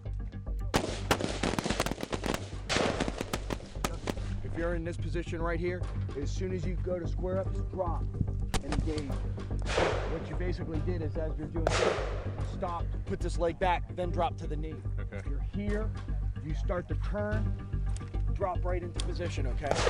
Make sense? Yes, sir. All right. Gun! When you drop into that position, in that kneeling position, keep that same upper torso in the same position, okay? Keep that aggressive forward lean. Nothing should change except your lower body should just collapse. So your upper body should still be that tank turn. Left face, left face. Stand by. Right. Hey, Tammy, next time, okay, if you realize you Do it just right. ended up in not the Like greatest career. position, Strip out. continue to engage the target, then fix your position. Okay. Meaning, Crack, I crack, saw crack. you were effective because you had the assault, you're out, you engaged, and then what happened was you got into a better position to engage the other target, and I've seen you shoot, so I know you would have been able to engage, and then just engage that guy, and then at that point I might have dropped into adjusting my body into a little bit more beneficial position. Okay. All right, guys, everybody come in on me. Okay, guys, we talked about squatting, we talked about kneeling. We're gonna keep going down now. We're gonna go into the prone. All right, that's what we're pretty much gonna show you guys. It's kind of natural for you to just kind of drop to 2 knees and then hit the support hand down and fall in towards the target, okay? That's the first method. It's okay to come out like this. Remember, if you're in a tactical situation, you don't want to get your feet shut off, so kind of give yourself a smaller signature. You can get just as stabilized right here as you can out here, okay? When you're down on the deck, same fundamentals apply. I can drive that weapon into my shoulder, and I can fire nice tight shots. Okay, every one of those shots are right there in that X-ring, all right? And that weapon system didn't move. So when you get down here, get a nice tight locked up position. That's what the prone's for. That's the first method. The next method is kind of dropping your support hand down the same way, okay, but kicking out one of your legs, okay, doing that simultaneously. So weak hand, support, leg, dropping back, okay? That way you're staying in that position. I'm not dropping forward, because what if I got that little, maybe a curve or something right there? So I want to support hand, weapon leg, drop down, kick out the support leg, and I'm right in that position. Efficiency is the key. Get into it as quick as possible, just like all the other positions that we've covered. Be deliberate. When you make a decision to move, move quick. Any questions? Let's line it up. Threat!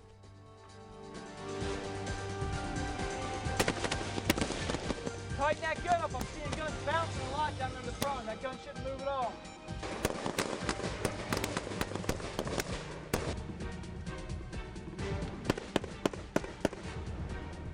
Give me five, Billy.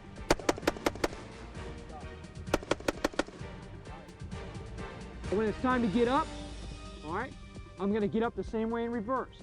Support hand down, okay, or reaction hand down.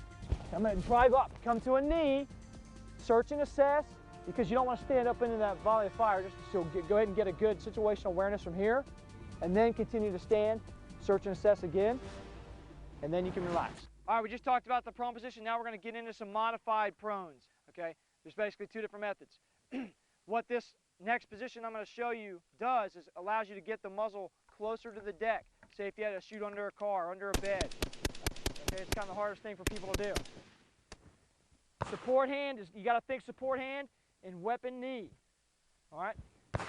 Knees dropping, support hands down, basically falling to the deck.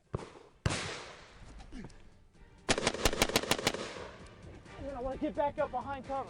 If you're athletic and you can drop into that position nice and quick, let's see it. Contact! Contact!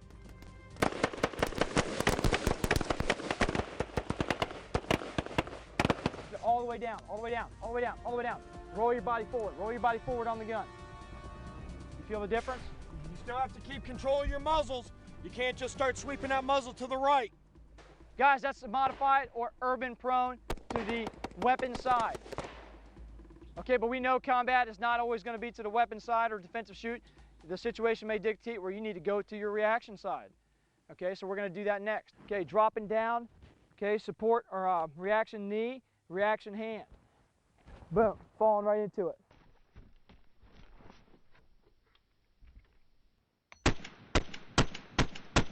Right. All right. You see, I lost a little control of my weapon there. That's fine. I got into that position because he's probably intending to shoot right there. Getting back up, same thing. Stand, boom. See how I'm using that reaction hand and reaction knee, get into that kneeling position, and then driving up. Search and assess, and then we're done. Action is quicker than reaction, okay? So when I see him, I don't have time to go here. I need to change my plan of attack. So hopefully, what he was aiming at, I can get underneath, okay? Hopefully. Here we go, stand by. Good!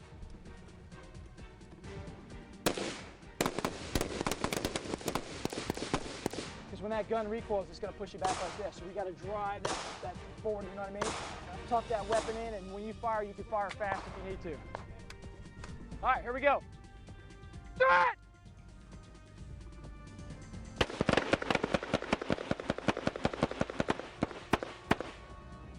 Good job, Andy. Good job. Good job. Try to drive your shoulder forward, okay? Because you see, as you were shooting, you were recoiling off the side of your shoulder. We want to try to minimize that. So get that nice and tucked in there. Now give me 5 more. Stand on your own, guys. Stand on your own. All right, how we doing? How we doing on ammo? Almost out. Okay, let's go ahead and take a quick break. Let's top off.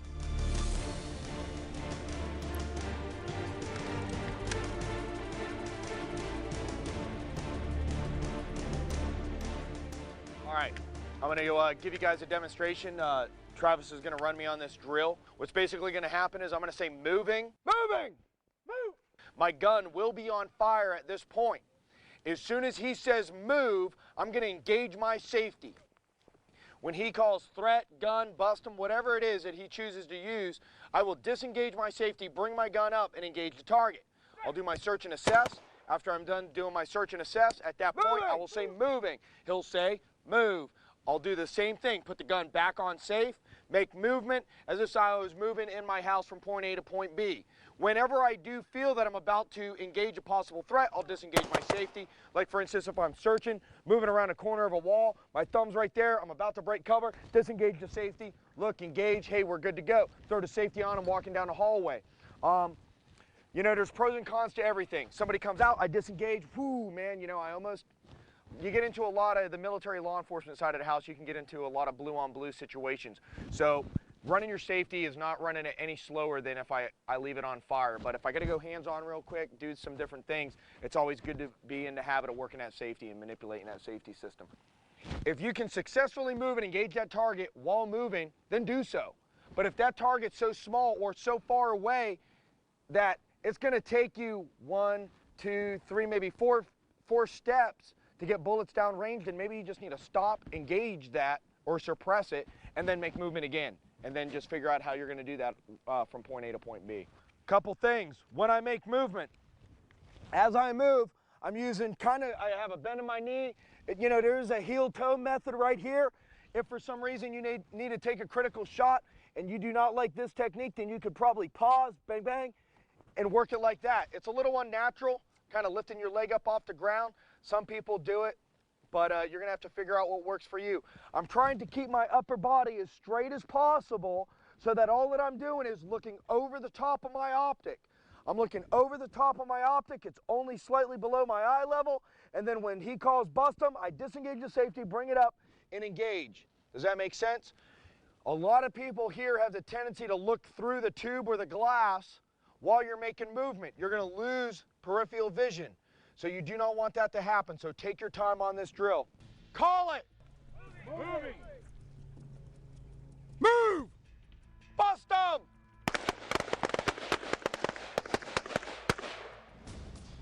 Call it! Move! Look to your left and right. Don't get focused down range. Bust them! Relax, guys. Bring the guns down to low ready. You guys you're focused through that toilet paper roll. Look over your sights. Don't forget, again, to search and assess. Search and assess, come back down to the low ready. See how much my muzzle moved, okay? Good reload, Chris. Call it. Get out your sights, bring your weapon down, low ready. That's how you're gonna move. And when he says bust him, drive it up. Move! Move. Come down to You're not looking through your optic. Over your optic. Bust him. You're slapping the shit out of that trigger, Justin. This is what it looked like. Watch from the side view. Your whole gun was like jumping. Get on that thing. Work it, okay? Come on, be its master. Guys, there's a lot of things to think about as you're moving. It's a new drill, but once you hear threat or bust them or whatever the execution command is, once it's time to engage on the target, okay, you need to be able to decipher between that motion, that new thing that you're doing, and once you stop and engage, you need to focus back to the caveman, the fundamentals. Guys are ending up in a weird position, bladed towards the target, which means now if I called out a threat over there, you'd have to literally change your foot position just to engage it. Rather than when I stop and you're making movement and I say bust them, you plant, post up, engage. I can take that guy and I can take this guy. Okay, we want you to be able to move and shoot from that position. All right, Justin, I got to work on you, man. You're kind of like walking. It's kind of like this cowboy action, all right? We got to get the feet. The reason why we start doing this, right, is because later on down the road, when we start doing our engagements, we start moving faster because once those rounds come over your head, you're going to engage. And you might be going in this direction, but you can't kind of do that like weird walk, weaver thing. So we've got to work on your feet. That feet process is right here. Making movement. No matter which way I'm going, I can engage these targets accordingly, okay? I really want to work on this with you. Go, here we go, just follow my pace. Good. I want your feet to break out, good. Keep going. There we go. Good. Nice. On this one, it's a constant movement, okay? I'm gonna say every time, basically I call bust 'em, threat, gun, just take your weapon system, bring it up and engage, okay? So what's gonna happen is he is going to constantly make movement. Now, here's the great thing. You guys were already looking over the top of your optics, so that stays the same. Of course, your lower body, we've already discussed what your lower body needs to do, and at this point, as he's looking over his optic and I say gun or threat, he's gonna disengage his safety and he's gonna engage that target with 2 shots each. He'll look down, do his search and assess very quickly, and then if I say bust him or gun again, he's going to bring that gun back up and engage. But this is one continuous motion now. He is not stopping. He's going to go all the way to the 3-yard line. Bust him. Bust him. Bust him. Bust him. Bust him. Safe and hang. So as you are getting closer and closer, if you can confidently keep your dot or your iron sights on target, then start that cadence of faster, start speeding it up. All right, that's what you should be doing. You want to try to get as many rounds on a threat as possible to neutralize that threat, or of course there could be more threats. But the bottom line is as you are making movement, what you're going to notice now is your dot, depending upon how you move, may be moving like this. Sight alignment, trigger control, follow through. So what will happen here is, as I bring my gun up, if the dot starts up there and I know it's going down, as soon as it goes down, I start breaking my shots off. I make the next step, it goes back up, fire those shots off again. Do not expect it to be dead center and stay dead center the whole time. However, with good fundamentals of shooting, if you can get that thing shouldered the right way, if your movement can be facilitated in the right way, then your degree of movement downrange will be less and less. As we're engaging, something happens, I look, dump that magazine, insert, and continue that motion. Malfunction, speed reload, everything that happens to your weapon, you deal with it on the move. Okay? If it takes the entire time to get all the way up there, then that's what you got to do. We want you to keep moving. Okay, 4 rounds, guys, only. When you hear bust them or threat or whatever the execution command is, 4 rounds. Once you finish those 4 rounds, you search and assess on the move, and then stand by for the next execution command.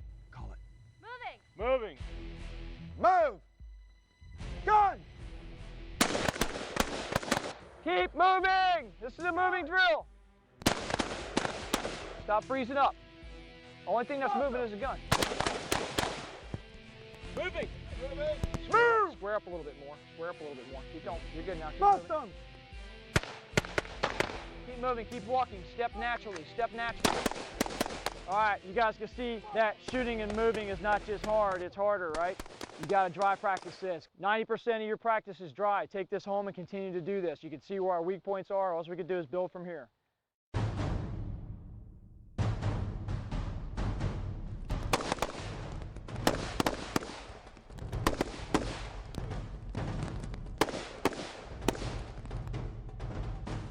All right, guys, We got our barricades up. We got a lot of different shooting positions here that we can work with. The first thing we're going to do is work on keeping our feet behind cover, okay? I don't want to ever step out and shoot somebody. I want to shoot from cover, so minimizing my exposure, okay? So if I can come out right here and engage him and be clear of my cover, is that better than this? Okay, so that's what we want to do. We want to just pop, boom, boom. Notice nothing moved. My feet didn't move, nothing else moved. I'm popping out, boom, boom, okay? Notice I did not pop out, then drive the sights up, and then engage. Okay, this is a little different situation. I know the guy's there. I'm going to go ahead and get into my sights, okay, but I'm still I've got a soft focus here. My focus, my hard focus is still going to be downrange. I got to pick him up first. There he is. Pop back in. All right, do it again. Pop, back in. So my exposure time was what? Maybe 1.5 seconds, okay? Now, watch this. I'm down, pop, up.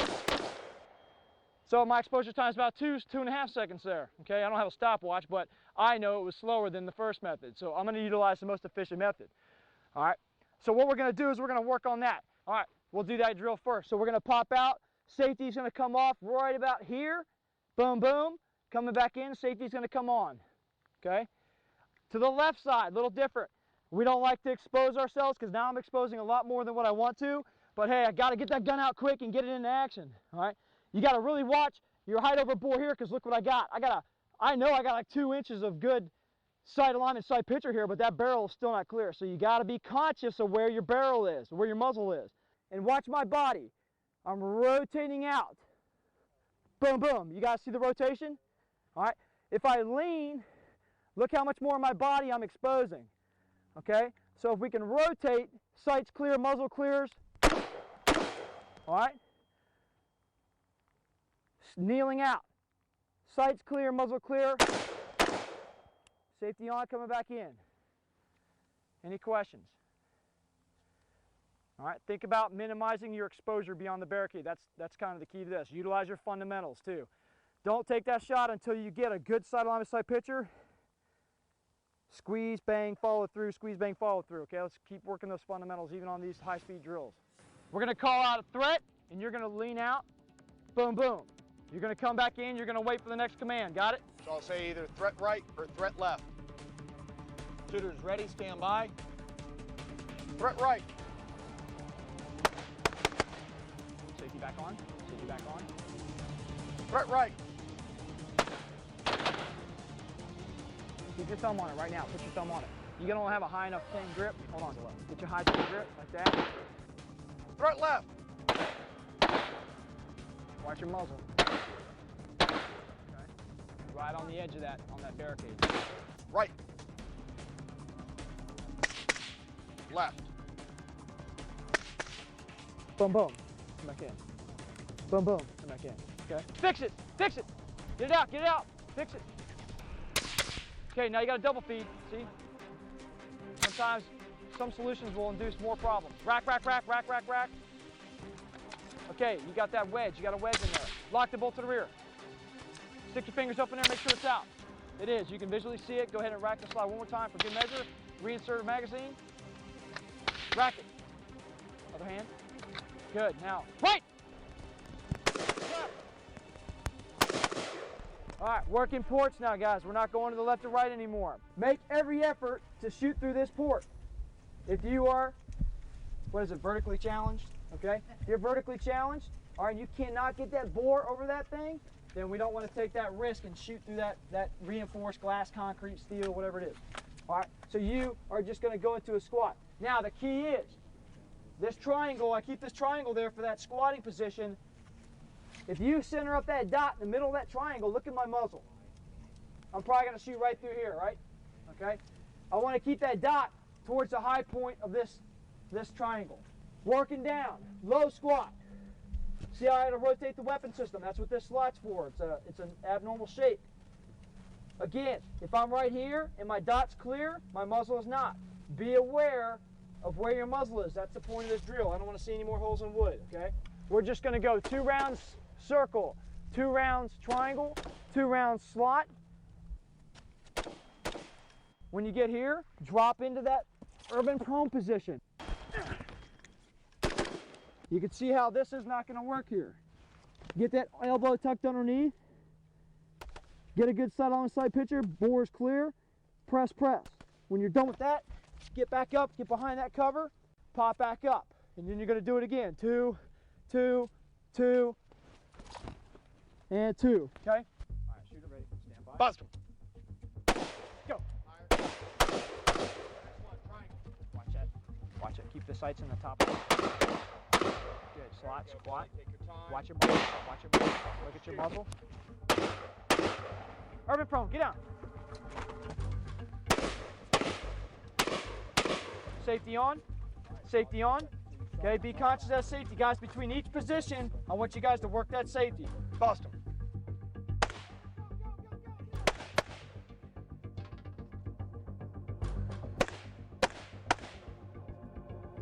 There you go. Cant your gun. Watch that muzzle. Good job. Good job. Good job, Mark. All right, just a little bit more rotation on this is what I like to see right here. Okay, because you never know what this is made out of. You are still straight on. The AK's got a little smaller height before because of the sights, but I still want you to, because you never know how thin this really is. Okay? But what we're trying to do is ramp you up at the end of the day, put a little bit of everything we've done all day long into one big nutshell, and let you guys move together as a team.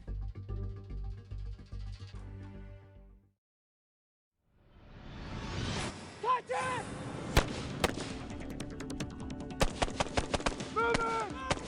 Notice that the left person that comes in is going to fire a couple shots.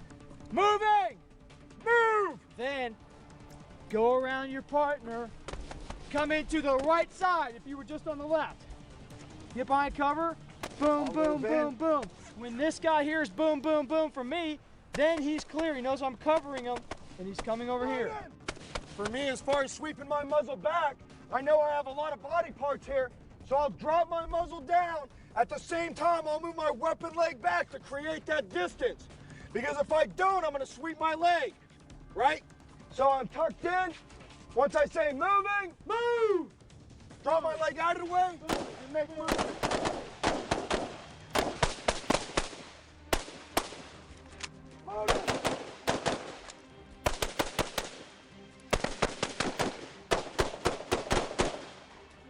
Clear! Standing. Stand. And you can see the goal is to keep fire going.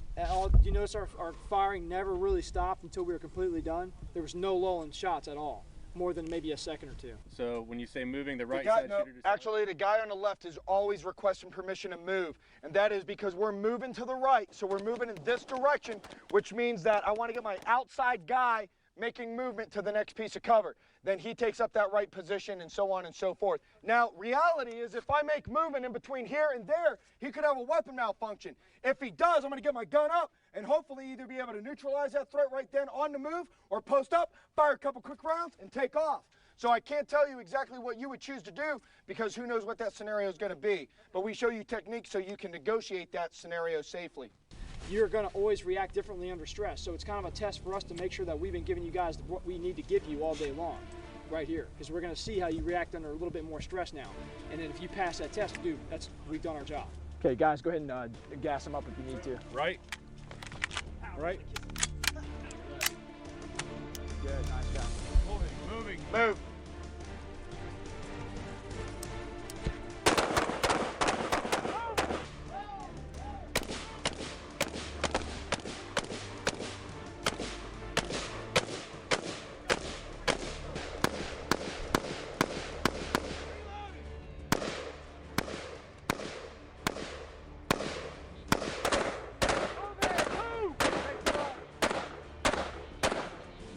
Holy shit, we got a double team! Like that bolt to the rear! Here's where the fundamentals are coming in, Chris. Get behind cover for the love of God! Stay there, he's not covering you yet. Get your muzzle up, get your muzzle up. Short, gas that sucker up.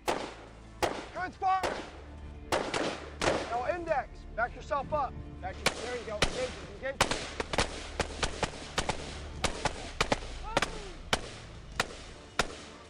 See what the stress does, guys?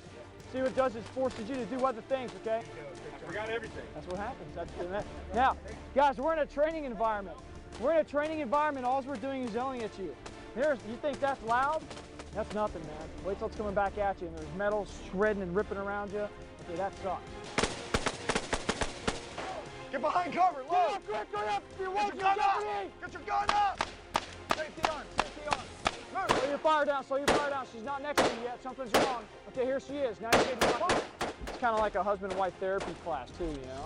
You guys get to learn. You finally get to learn how to communicate with each other. I'll do the dishes. Okay, now call me. Good job, Billy. Reload, mag out, mag in. Safety on, safety on. Move. You know, it's changed my whole opinion. I've always had a handgun. I've always thought I would use a handgun in my home. And after doing this, a gun that I've had in the safe for 3 years and never really shot it, now I've got a lot of respect for it. And I'm sure that once I've grooved these procedures, it's going to become the weapon of choice. All right, guys, congratulations. I think from the get-go today, from the start to finish, I see a huge improvement. I think you guys do too. I mean, you guys have just done nothing but excel, and we want to keep seeing you excel. These courses and starting this basic course in fundamentals, it's all about pushing yourself. And when you can actually do that, when you can have the knowledge, the skills, and the desire to come out here and to have two guys like us, you know, work you guys as hard as we did, and it will only get harder if you show up again for another course. I can promise you that, because we're going to expect a little bit more from you at that point. Great job, and keep up the good work, and we hope to see you guys out of some more classes. Well, there's still one more thing we need to do. All right, let's step out on the line.